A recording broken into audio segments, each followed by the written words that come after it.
drummer in there. What the future brings, we don't know at this point. We'll see. I think his time is more limited than ours, so maybe we'll have to look for a different solution for the future. But tonight is definitely him playing, so that's cool for us. Great, great. So your last album was released in March 2007. After those past months, what do you think about it? We still like it. Yeah, I mean, we still think it's new, in a way. still new. I mean, we played like 6 or 7 of the songs live, but I think a lot of the other songs we didn't really give a try. But that's how it goes. You always select a handful of songs that are more dear to you and that you want to, add to your live set, because of course you don't want to play all new songs. I think it's probably our most extreme, in a way, straightforward record, which was the goal with Incinerate. I don't know, it's still growing on me, it's almost a year old by now, but in a way it's still like, as if it was yesterday. It's pretty new, so it's still new. Yeah, and the songs that we're playing live, they're definitely, fitting well into the live set. They don't make a big difference to me whether, it's a song from Incinerate or from the previous album, so I guess that's a good sign for the fact that they're live compatible. But, yeah, I mean, as of now, I think it's slowly, for us, starting with collecting new ideas, preparing new songs, gelling the riffs a little bit. So we'll see what comes out of it. Okay. So the 3 previous albums were produced by Andy Classen, and on this new one, it was produced by Andy Snap. Why such a choice? Well, sometimes a change can refresh a situation. I guess that's what we were thinking.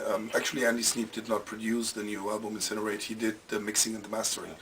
So we went with a guy called Jörg Uken at his Sound Lodge Studios. He's an old friend of ours, where we recorded the album, and for the first time ever we mixed in a different place than where we recorded, just to see, what happens to the songs, just to see what happens to the tones and to the ideas, to break out of the routine. I guess that was the idea, and yeah, it came out different, and that's what we wanted. I haven't heard anybody complaining about the sound, so it's fine. I think with Andy Classen, he's the guy that opened a lot of doors for us, because he made the first good sounding record for us, and I think we wanted to, in a way, too hard, try to change his sound in order to become more diverse, and that's not a good thing. If somebody has a certain sound that is his best sound, why do it differently, So I guess on the Issue 6 album we realized that by trying to make his good sound different, it didn't become as good as we wanted. So that's why we said, let's try something else. And yeah, who knows what we do next time. Maybe we go back for good, maybe we go with somebody completely different. No idea. I think it depends on how the song material comes out, I guess. Yeah.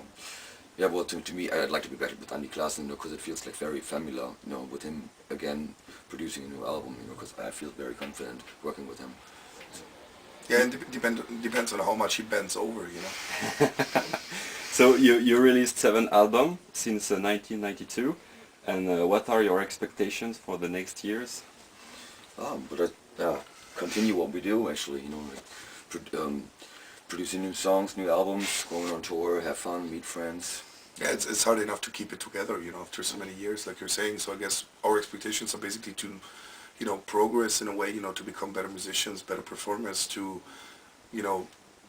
have more opportunities when it comes to visiting countries that we didn't visit before. I mean, it's the small things that really matter in the long run, at this point, So like, for example, after this tour, we're playing 2 shows in Malta. I'm sure that Malta has a very small scene, but we've never been to Malta, so it's a cool, challenge in a way, and those are the things that are always keeping the band moving forwards. If we write new songs that are kicking our own asses, then we're happy with that, and that's what is going to bring us forwards.